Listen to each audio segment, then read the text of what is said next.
You're listening to Parents You've Got This, the expert guide to parenthood. The complete guide to pregnancy, birth, baby and parenthood. Today's episode is all about toddlers' sleep, and it's a big one because during toddlerhood there's lots of things that change. You know, they start fighting going to bed, they can drop their naps, there's night terrors, and they also move to the big bed, which is, you know, a big challenging time.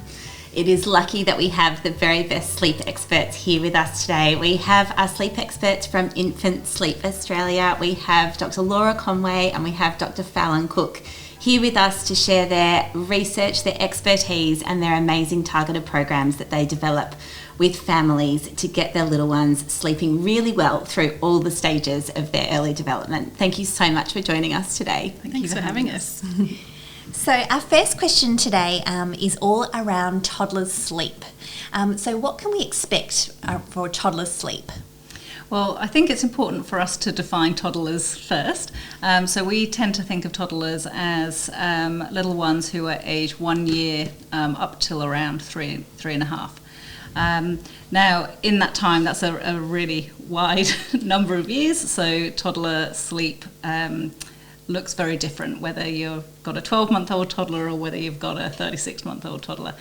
There's a wide range of normal in terms of the amount of sleep that your toddler might need. And when I say wide, I really do mean wide. So even starting from the 1-year-olds, some parents may have a 1-year-old that only has a 9 or 10 hour sleep need, and that's per 24 hours. Whereas another parent may have a toddler who has a really high sleep need, so maybe up to 14 or 15 hours per 24 hours. So you can imagine that if you've got two parents with a toddler the same age in front of you, but you've got one of those parents has a high sleep needs toddler, their toddler is likely to be having 1 or 2 naps a day, and they'll be quite long naps in order to meet their sleep need, whereas the parent of the toddler who has a low sleep need, only 10 hours, will only be on 1 nap, if that, and it would only be a short nap to ensure that they can sleep well overnight. So why is toddlerhood such a big time of change? So if you've got a toddler that's sleeping a lot or a little, like you've just said at the 12-month mark, why does it change so much from that 12-month mark until sort of 36 months? Yeah, there's so much happening for toddlers. So over time, in general, their total amount of sleep they need is gradually declining. So that's where it can be really confusing for parents, where you've got this toddler who used to have this great nap and now it's kind of all over the place. But so much is happening for their development and their understanding of the world as well. So they're learning, you know, how to build new friendships, how to share. They're becoming much more aware of the world around them, how big it is. They're learning that sometimes scary things happen in the world, and that can be, you know, really frightening for little toddlers. So there's lots of things changing, and I think so often they want to discuss all those big changes at bedtime. Coming up to bedtime, they're like, you know, why is the sky blue? And, you know, they want to really ask all the questions, or they might just really want to push back against bedtime to kind of test out how much control do I actually have over what happens in my, you know, usual daily routine. So there's lots of hurdles that parents will encounter during this time. I know, and it's their way of wanting to connect with you too, which is so hard because you're just so tired. You're like, just go to sleep. But if they go to daycare or something, it might be the first time that they've seen you for the day. So, you know, you do get it, but it's nice to have some strategies when that happens. What about their daytime sleep? When do they get rid of those naps? So it varies widely. When toddlers are just at the young end of their toddlerdom or toddlerhood, they may be having, they may enter toddlerhood with 2 naps still. So when they're around 12 months, they may still be having 2 naps each day. If they're starting to fight their naps, they may drop down to 1 nap from 12 months of age. Others will only drop down to 1 nap when they're closer to 18 months old. And then what we find is that toddlers will generally continue to have a nap until they are somewhere between 2 and 3 years of age. Really varies widely depending on what their sleep need is. But typically it's around about the 3 years of age that most toddlers will have dropped their nap altogether. How do we go about helping our toddlers to drop their naps without them falling asleep in the car at 3 o'clock? What are your strategies to help get them through when it's that in-between phase? It's so hard. There's always going to be that week or two where they kind of need the nap, they kind of don't. I often say to parents, look, try and have a few days in a row, if not a week, where you don't have to do, the school run at 3 p.m. if that's what's going to put them off to sleep. So often we say to families, don't rush into it. Actually try and set aside at least a few days where you're not going to be doing any of those things, where they could have what I call a sneaky nap. So often it's those sneaky naps that really throw out bedtime. So it can just be a case of trying to work out, having extra supports around you at that time, or, grandparents over to give you a bit of a hand so that you can do the school run solo. And I often say to parents too, if you really have to get out of the house, because often we do have older kids and things to that need to go to activities, it might be that you try to plan getting out of the house at their nap time, so they just have that nap in the car or in the pram, then it's out the way, and hopefully they're good for the rest of the day. Fingers crossed. And if they do have that sneaky nap, if you haven't got anyone to help, and you have to do school pickup, and there's no one to watch your toddler when you do that, then generally advise you to wake your toddler after no more than 20 minutes. Shorter the better. We call it a power nap or a bridging nap. We don't really want them having a full-on nap that late in the day, because then it's going to mean nighttime is really tricky. You may need to push bedtime a little bit later if they do have that power nap, if you find that it's taking them a long time to go to sleep at the start of the night, if they have that little nap in the car. Another really good hack that I give parents is to go and buy a bunch of just cheap random toys that your child doesn't have, and then when you are going to go put them in the pram to do the school run, give them something completely new and unexpected, because that might hold their attention long enough that then they don't nod off to sleep. So you can have a bit of a bag of tricks. That's a great tip. And let's talk toddler beds now. I know when your little one becomes a toddler, often we put them in a bed around that time because a sibling's coming and we want to use the cot for them. But can you give us your tips and tricks on transitioning to toddler beds? Yeah, so definitely don't rush it if you can help it. Often when they go into a toddler bed, they realise they've got a lot of freedom, and if they're little, if they're sort of under 2.5 years of age, they often just don't know that they're supposed to stay in their bed. They want to get out, they want to grab toys or come and find you in the night. So definitely try to delay it as long as you can. Look, for a lot of families, especially if they've had a lot of trouble with their toddler's sleep, we will say, look, buy a second cot. It's going to be worth that bit of expense just to know that sleep is, maintained once a new baby arrives. The last thing you want is toddler sleep kind of, going off the rails. Other ways to sort of help them adjust, I would say, is keeping the sleep environment really similar. So you might put their toddler bed in the same position as their cot. You don't want to make other big changes, move them to a new room, that sort of thing, at that same time. What else would you suggest? Yeah, so I'd be thinking about involving your toddler in choosing their new bedding for their new big girl or big boy bed. So when you're doing a cover, a new pillow and a new pillowcase, sometimes it can be nice if funds allow to involve them in choosing some other soft furnishings for the room, like a rug or some cushions. And then if you're finding that they're a bit nervous about their new bed, have a little bit of quiet playtime in there with them during the day, just for 10 or 15 minutes, just to help them feel comfortable with how the room now feels. Often with new furniture, the room can smell a little bit different. So having a bit of time in there with them during the day can alleviate that fear that they might have of change. And practice tucking Teddy or Dolly into bed as well, so they can sort of see, this is where I'm going to sleep as well, just like Teddy does.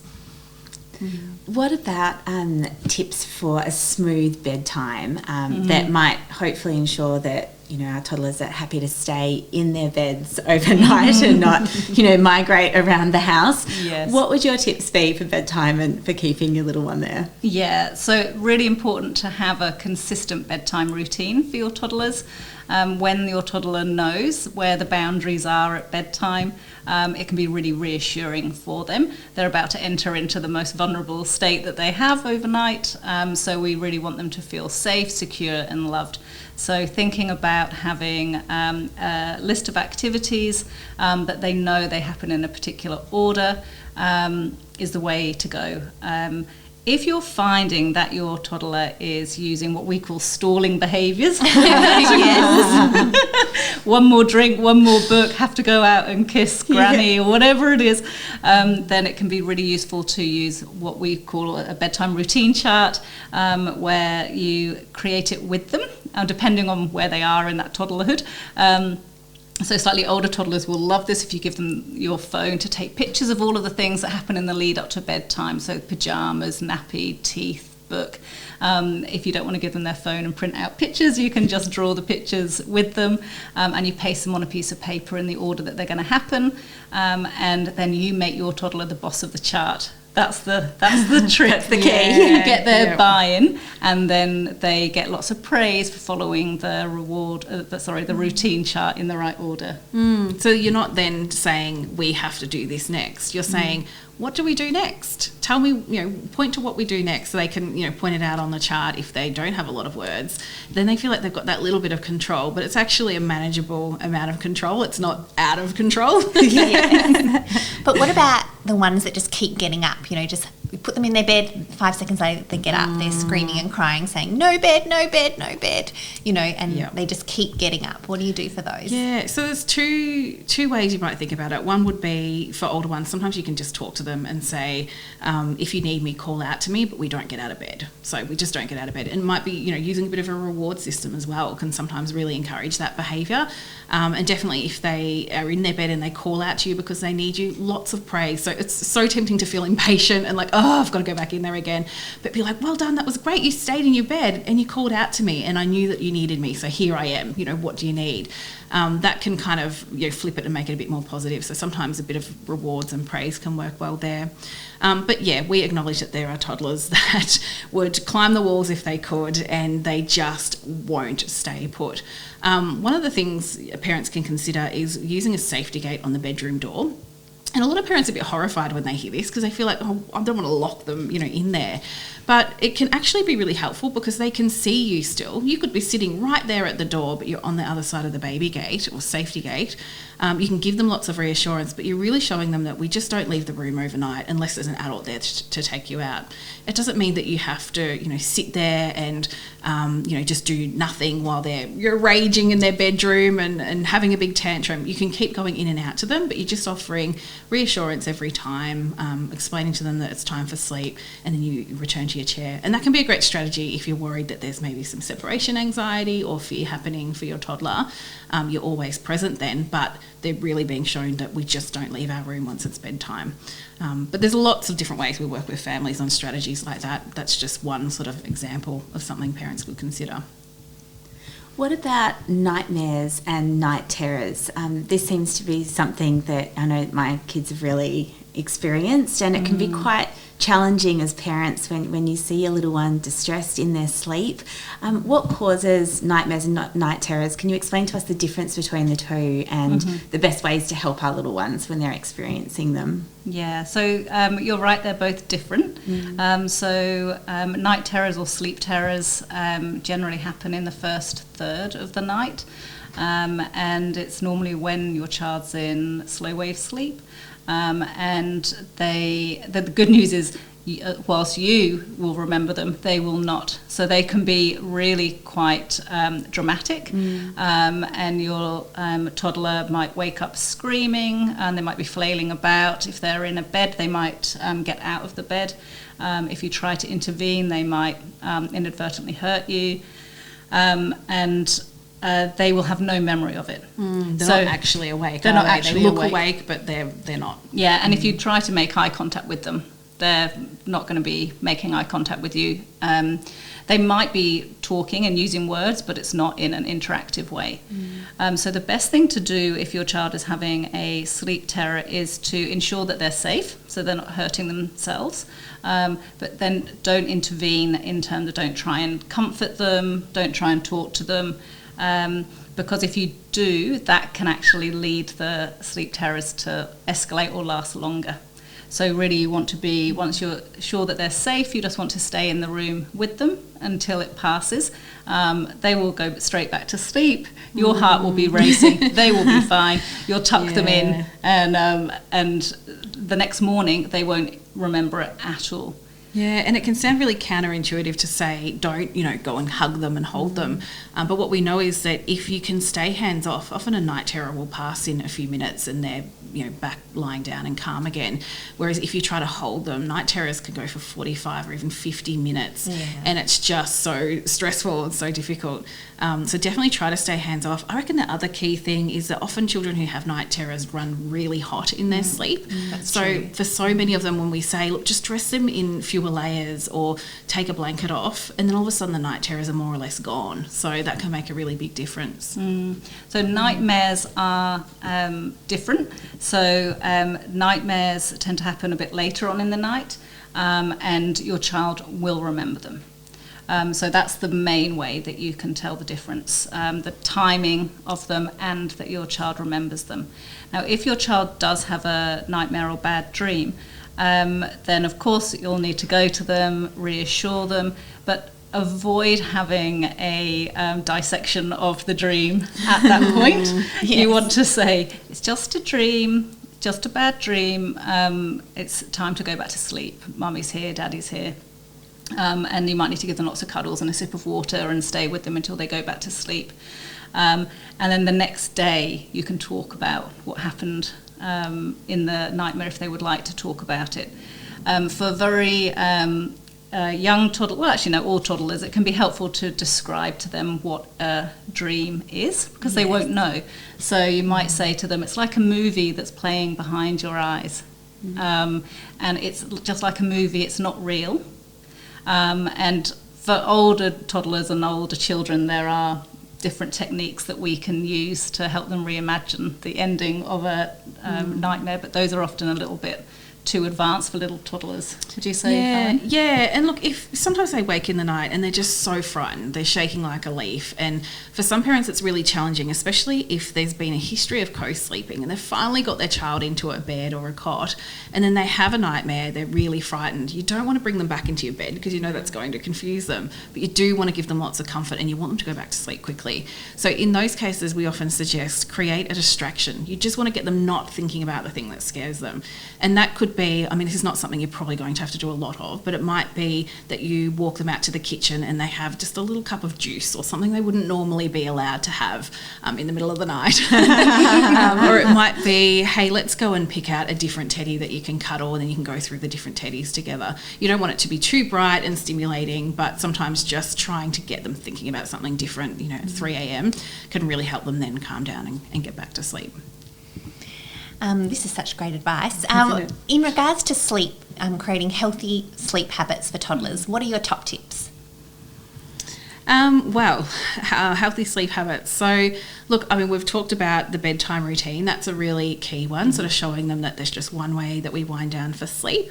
If you're noticing, that they're really waking up a lot at night time, particularly if they're having really, really long and very wakeful stretches at night, or what we call split nights or biphasic nights, that can indicate that they're getting a bit too much day sleep and it's really starting to impact their nights. So you definitely want to be thinking, is there what we call a sleep pressure problem? Is there too much day sleep happening and that's impacting their nights? Because that's going to keep getting in the way of their sleep, improving over time.